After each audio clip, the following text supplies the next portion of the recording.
The topic for today's session is all about the topic, what is it called again? The teenage pregnancy should be or must be stopped in the Philippines. So, since we are in the affirmative side, we would like to start with our constructive essay to be led by Hendrix Dinoa. Negative effects of teenage pregnancy. Teenage pregnancy is one of the pressing issues Filipino youth face today. The Philippines has one of the highest teenage pregnancy rates in Southeast Asia. Even though the numbers have decreased since 2017, it is still a significant amount of teenagers getting pregnant every year. The cause of this problem is the lack of information about sexual and reproductive health. Pregnancy at a young age has high risk. It includes preeclampsia, anemia, STD, premature delivery, postpartum hemorrhage, and poor mental health outcomes. Teenage mothers are most likely to experience violence and depression, increasing the risk of getting mental. Having a child at such young age is not only a burden to you, but also to your parents.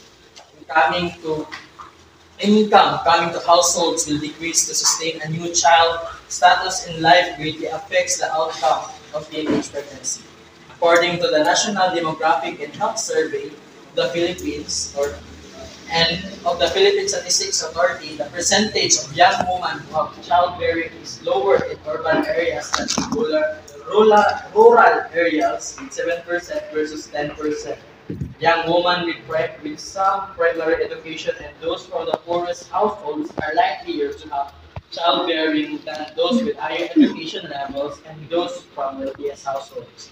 According to the World Health Organization, pregnancy and childbirth complications are the leading cause of death among girls among 15 to 19 years globally, with lower and middle income countries accounting for 99% of global maternal deaths of women aged 50 to 49 years. Teenage pregnancy was declared national social emergency in the Philippines. The statements above show how this is a major problem from the youth here in the Philippines. It greatly affects the health of these adolescents, the economy of the country, by slow income coming from households, study stop, and dreams crash.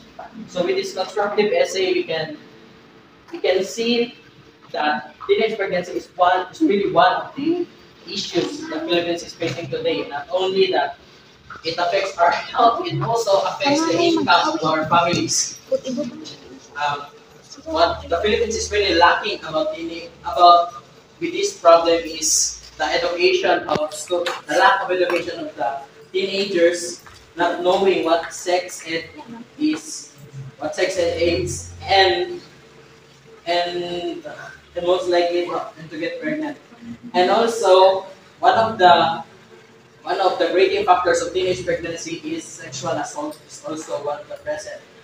Um, which I could say teenage pregnancy cannot be stopped. It can only be prevented with only guidance from adults and some giving them time for themselves to reflect on their actions or see what will happen if they get pregnant at such a young age. Because teenage pregnancy, you're not the only one who is in danger. The child also you're bearing is also in danger when you are pregnant at that early age because your health also affects the health of our baby. That's all.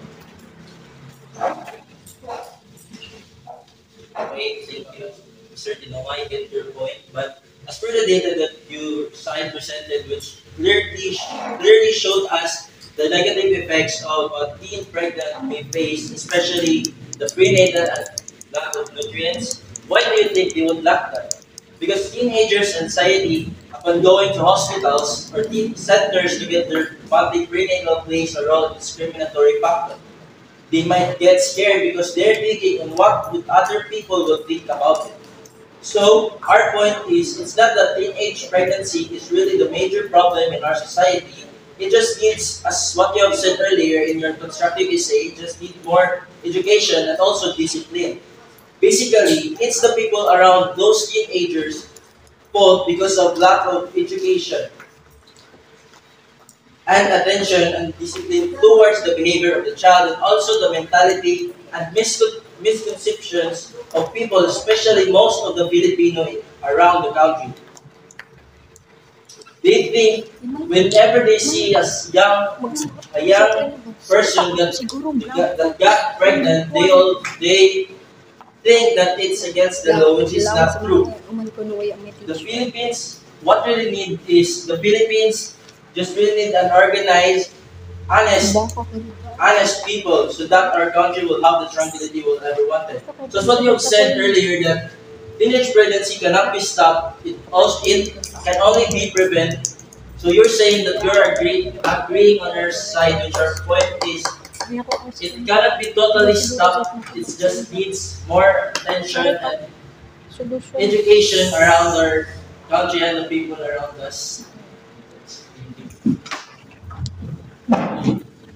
Or what you have said that teenage pregnancies cannot really be stopped because first of all, the most cause of teenage pregnancy is not from relationships, but it's from sexual assaults. We can really not get about that.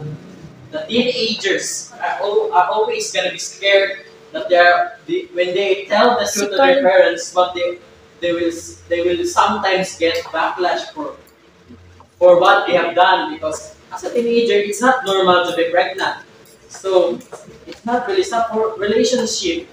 The only thing we can stop teenage pregnancy is the discipline and the sexual education about these teenagers because as you can say, and sometimes being truthful to your partner or parents can sometimes be to can help to your emotional state because sometimes telling the truth to your close ones can release the burden from yourself. This one I can say.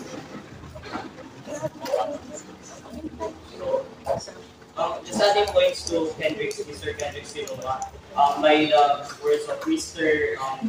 Saloma, that the teenagers are mostly likely to be scared of what others may think of them, to be bearing a child under their age or yes, what under the age. So you also mentioned that lack of discipline and education. So I don't get the point why it only you in your words that discipline and education is the only thing we need for this uh, topic or for this situation. Pero do we really need, if they are really disciplined, if they are really educated, would they get pregnant in such an early age?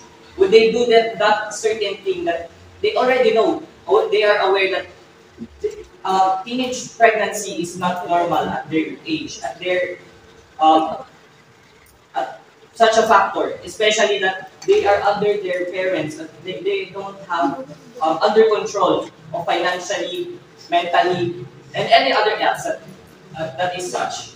So I can really say that we are agreeing towards your point, but um, we are trying to point out or we are trying to straightforward what we really want to say that teenage pregnancy is never okay and it is never normal in this society. If we have the right discipline, if we have the right education, we wouldn't really get pregnant so early at such a young age. So that is all of my point. Just adding points to Kendrick's Noma.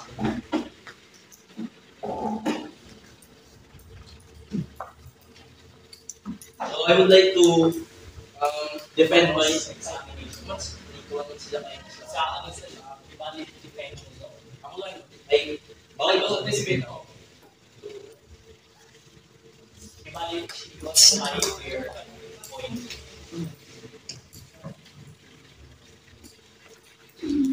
Parang, kung mag-anak ako ng so,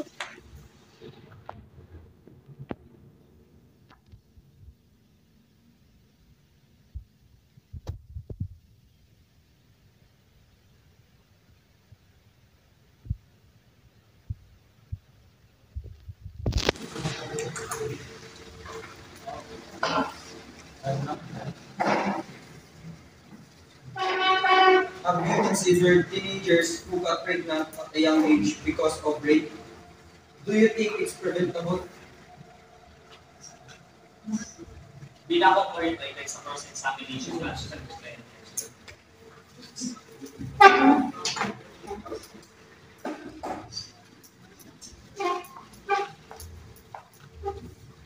This issue this issue was for like for likely decades now that your thing is that rape is one of the consequences. It is the other things that it is not connected to what we were talking about because teenage pregnancy is stop and this equals to preventing teenage pregnancy through national priority by the government.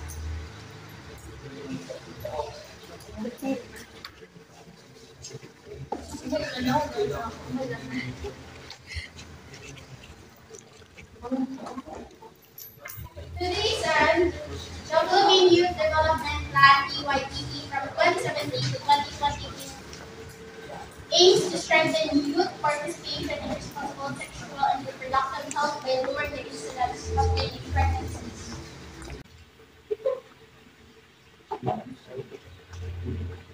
What's the point of this debate if you're agreeing with us? Because based on what you have said, you're totally agreeing with us.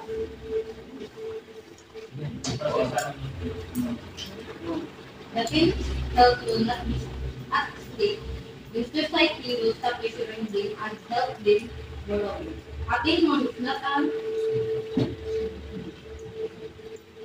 A teen mom is not an responsible mom just because she loves experience and is.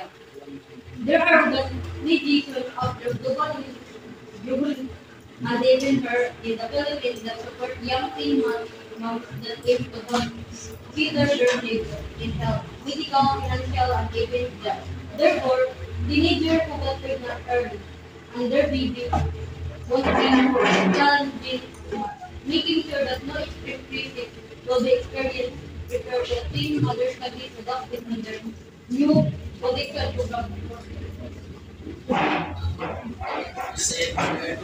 are two complete different scenarios. One is from rape, a child from rape, and the other is from a consensual sex. For example, you got raped by your uncle, so you are more likely to keep that child because you're going to secret.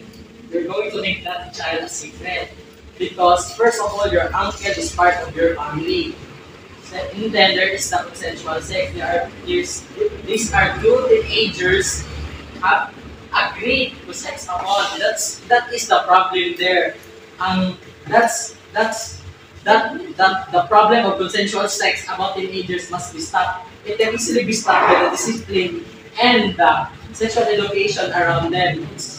That's the point that we are stopping here. We're not stopping about teenagers that got pregnant with rape because that's another whole scenario. Those types of scenarios cannot be stopped because first of all, the teenager's mind is to keep that a secret because that is something na dark na kay sila na dito nila na that they cannot express easily because that's something happened to them. They probably will still shocked to be honest kung malingana na, for example,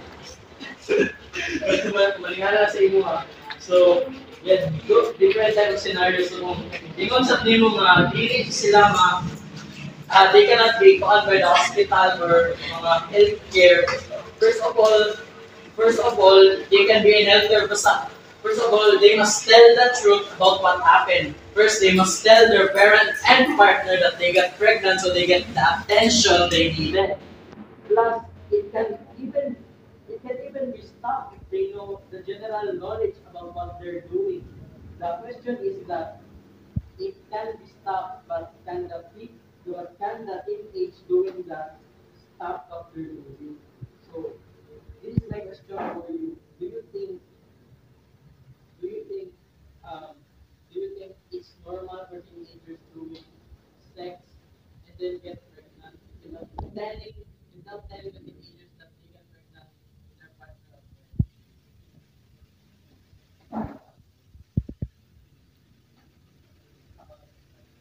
So it is not normal because teenager and teenage pregnancy should be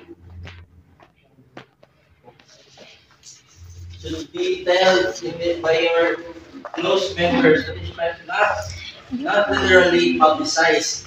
And also, I would like to question you about your point, about the point that you're Lain making man ang earlier lighting diri in your da mas gana dito. statement. Ang gani dito na. You're, Ako you're ang this dito delaying yung us is not making any sense because you're agreeing on our point that teenage pregnancy cannot be stopped, which totally your point is teenage pregnancy must be stopped.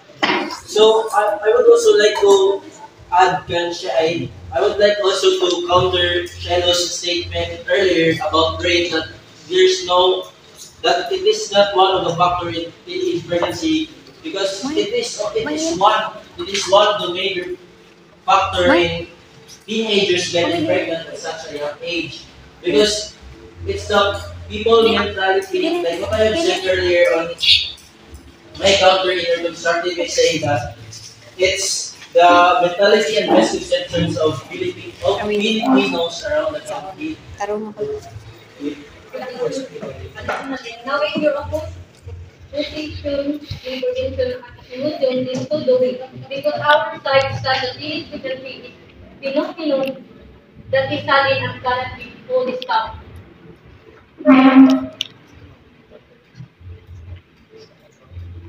No, okay. I totally disagree with some points of your statements. First of all, okay, isa-isa rin. I will just try to one by one your statement. So first, if your own words, Mr. Salamat's own words said that um, teenage pregnancy cannot be stopped or cannot be yes, you said earlier that yes, teenage pregnancy can be stopped for anything that is Pero if it isn't the main reason or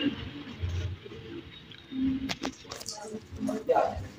If it's one of the main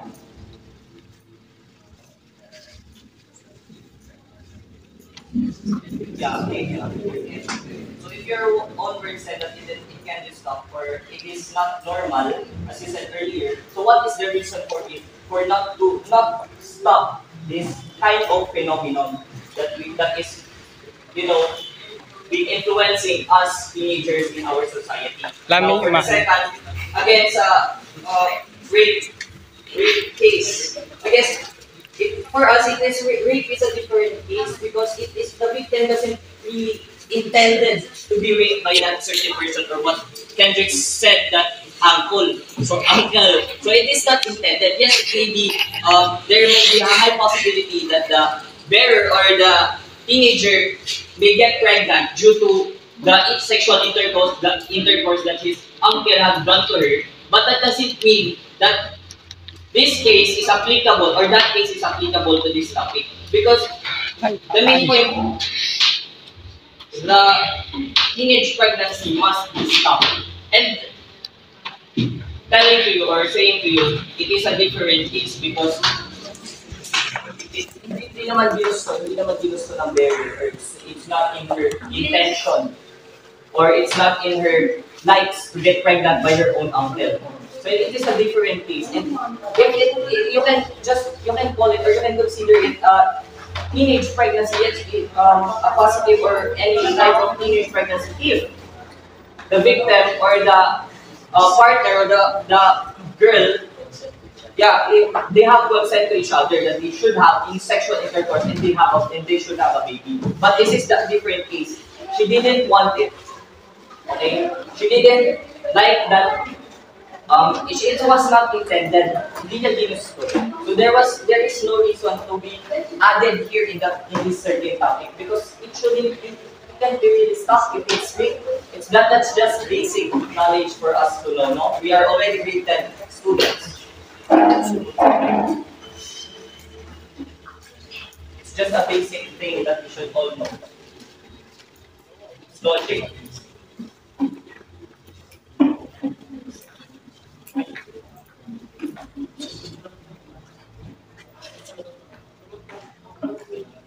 So, yeah, we're getting your point, but rape is totally related to teenage pregnancy as what Mr. Mariba questioned you earlier that have you considered those teenagers that got pregnant at such a young age due to rape? Because not all teenager who got pregnant at such a young age is by is intentional. Most of, according to the darker side of teenage pregnancy documentation of Romeo Donquito, most of teenagers, especially here in our country, in the Philippines, they got pregnant at such a young age due to sexual assault and rape. So we don't totally agree with her point.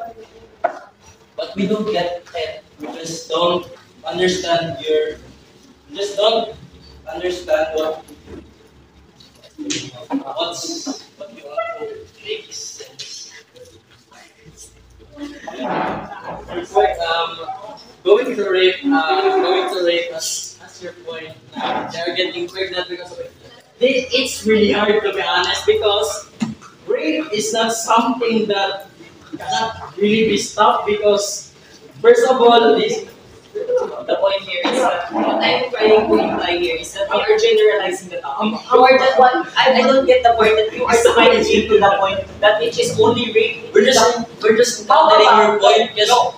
How about the point where if the both of the parties are likely or they have the interest to have sexual intercourse, why are you only putting or why are you only pointing out that rape is one of the or is the most likely the reason for teenage pregnancy? Because it is only that we are generalizing it and including the rape. we Okay? don't we That's don't just only clarification, sorry. we don't only point out the rape factor. We also mentioned earlier the lack of education and discipline of teenagers. And we're just encountering your point because you're really doing the zona sa which is the teenage pregnancy must be stopped. So if you are mentioning that if education and discipline is what we need, then we should be disciplined and educated not to get pregnant so easily because it is not normal. But regarding your words earlier that it is not normal. So my point here is that if they are really educated, if the parties are educated and disciplined, should they get pregnant or would they like? Would they still like out of their consent that they have sex? That's my point? So you're really agreeing with our point. You're not sticking in your stand, which is the must be stopped. Like our major point is the people around those teenagers who don't i-mold sila sa ang ilang young minds na i-discipline sila at such a young age kung sa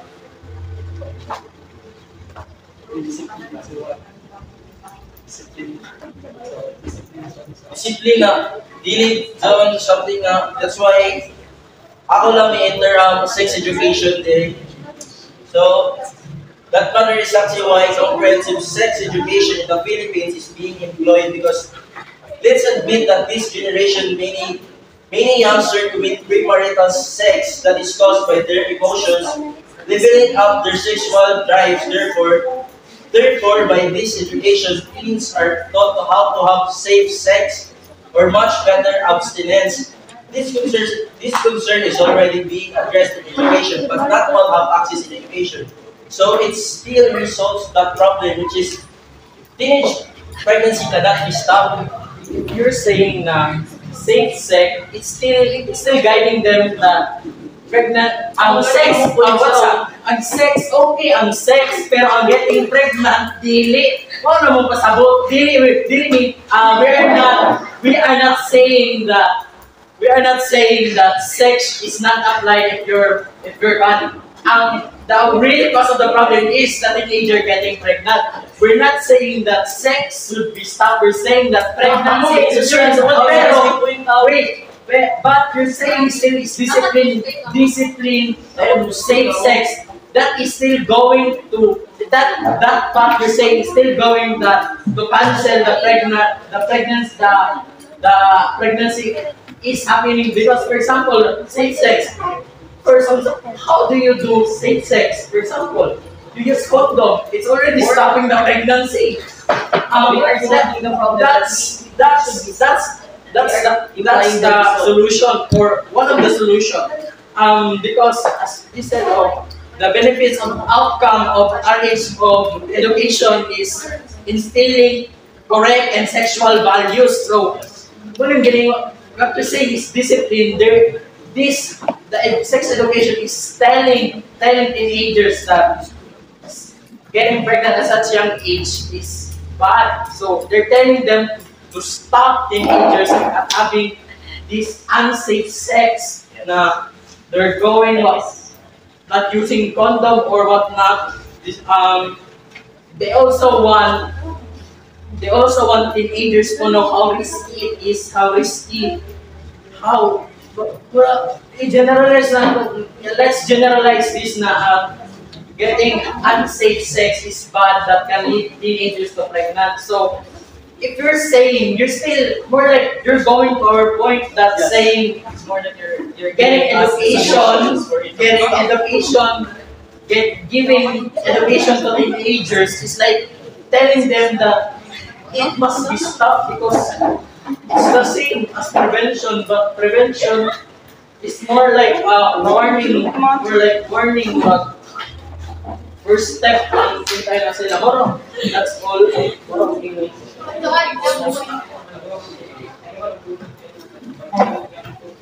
Teenage pregnancy can be resolved by prevention and reduction, but it can't be completely stopped unless other societal issues are resolved.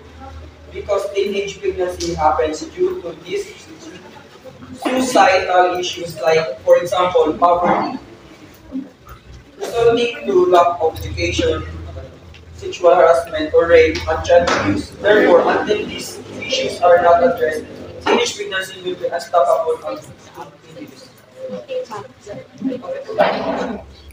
You also agreeing with us to add that you are giving us how it must be stopped, and we are just presenting on how this issue can be stopped timely, and then to add this, we are preventing and you are adding the solution on how teenage pregnancy must be stopped, and we are just pointing out that it must be stopped with prevention, and you are adding, Mr. Maribal, that it is unstoppable. So, what is the point of that? I don't even like that. I don't. What do you mean? What's the Do you think on Unstoppable. That teenage Do you think pregnancy is unstoppable. Yes. For me, yes, it can be stoppable. You know, actually, your words are actually getting us to the point. Your words, and you're giving us the answer on why it must be stopped. First of all, education. That's one. Number two, discipline. And those two factors link us to. It is to prevention. And to parang lesson on how we can lessen the teenage pregnancy. And if all the teenagers or adolescents, if we unite, we can even be stopping the teenage pregnancy. That is what that is being phenomenon in nowadays or in this society. So I guess that is our point. You are just giving us the answer.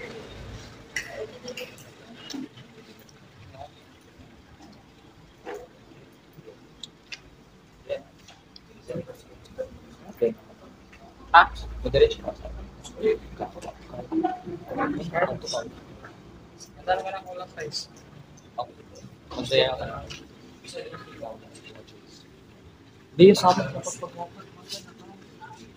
Kinig ko no?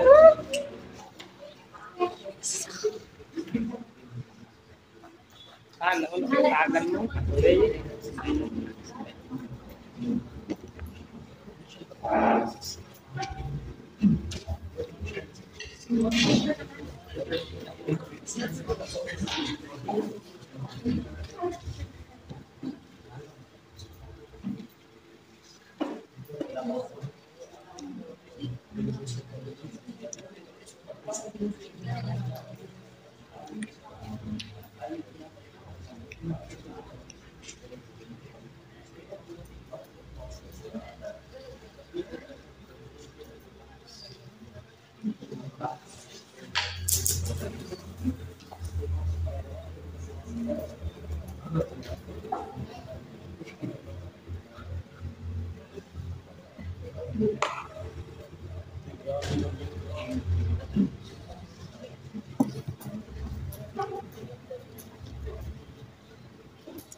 So it so your point is our words is your is what are looking what the answers are looking into our questions. No, because the answer is already there. We are on the point that it should be stopped. But your own words or your own statements are giving us, or you are stating the answers. But if you are saying that we don't know the answer, it was already in us. We already have the answers, the conclusions and everything. But you are just stating it for us. That is what's happening in this debate right now. So if you're saying that our words is the answers in maybe our both questions, which are major point in our words is it cannot the teenage pregnancy cannot be totally stopped. Kaya as what Mr. Mali was saying na kailangan na i-stop ang societal issues around us and kailangan iso ang i-consider sa na factor before ni sumalaw na teenage pregnancy can be stopped totally. Okay?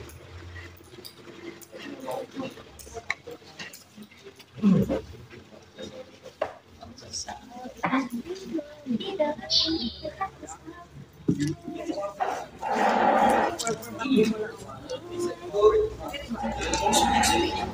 you think ma-apply nila? Do you think applicable to all na teenagers na mag-educate sa mga got pregnant at early age?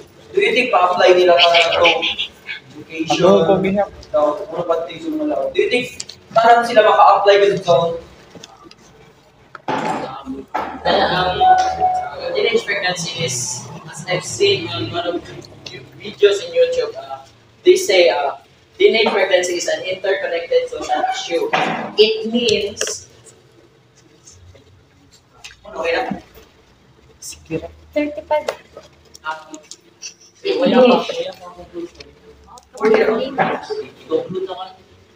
Eh, ikaw na ang diretsyon na mag-gasol na kasi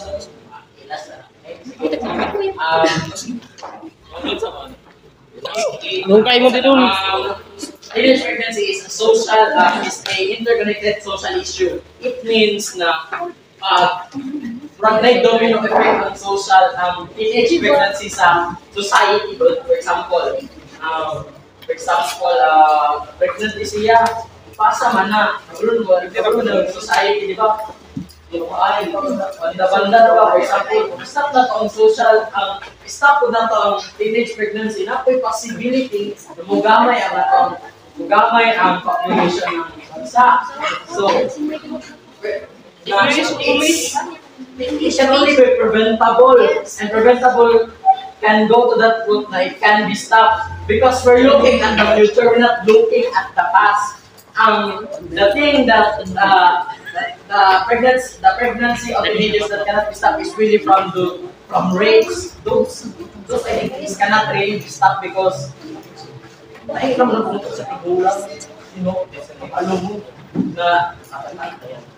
they have different minds than teenagers because if we tell teenagers that that's a bad thing, that you're like a guide na to ang teenagers na let's guide teenagers that pregnancy has so many negative effects to their body. First of all, health risks from teenagers have, for example, STE, premature delivery, or postpartum or depression, or postpartum depression.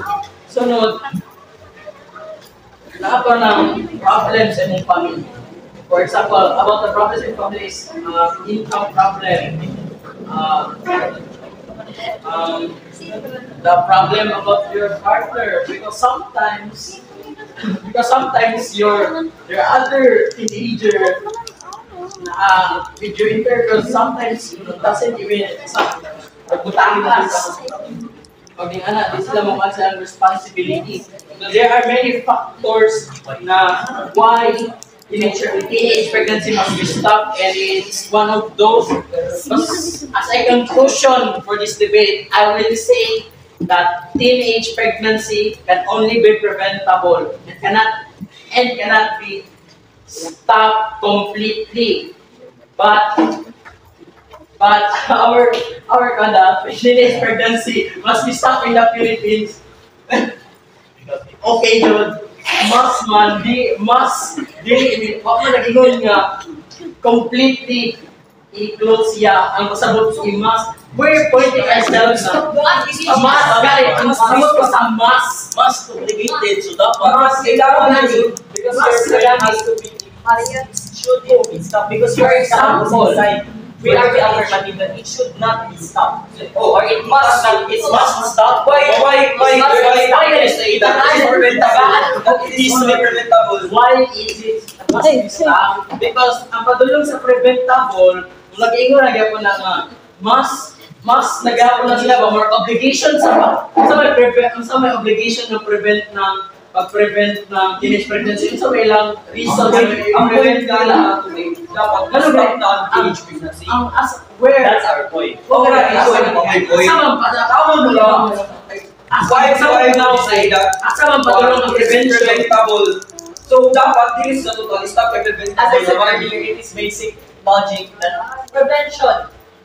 By the means of prevention, it is also another synonym of stopping. But since prevention is, like Kendrick Silonga said, that it can't be completely stopped. But we are pointing out because we are pointing, we are giving the fact that it cannot be stopped, but it may be prevented. True.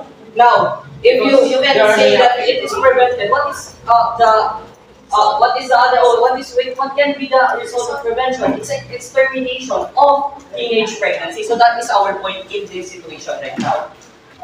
So to conclude, who is here to conclude their statements? Yes, we get your point that there are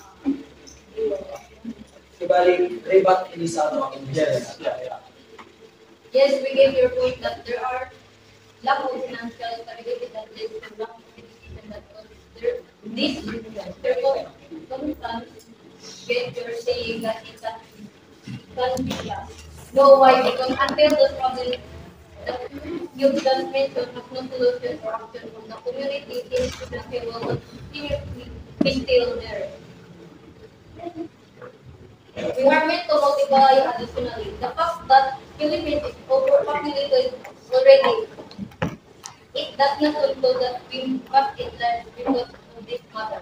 What are you suggesting? That in order to not contribute to the population, we must not favor the rights of teenagers giving pregnancy. Let us remember that each life brought in this world is a gift. Therefore, every life will have diba you're saying about financially it's actually actually equivalent sa iyo financially. Ato pero taglaw na. Yaut Ako pa balita ko. Nag-mention ko balita ba ina? Yeah.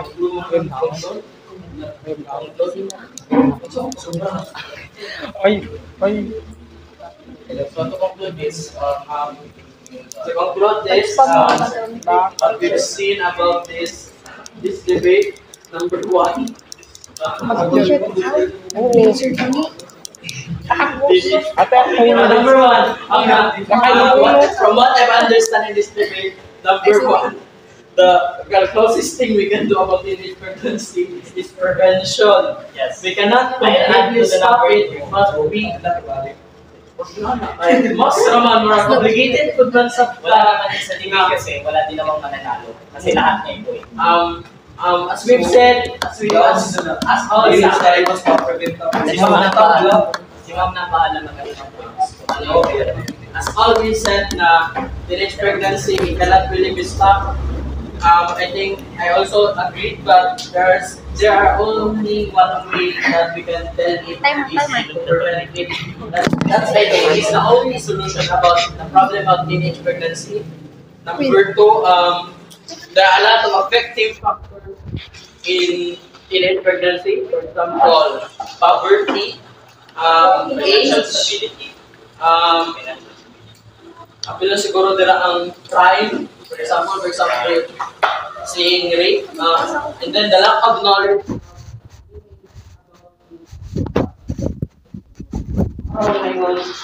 Kasi sa conclusion of this,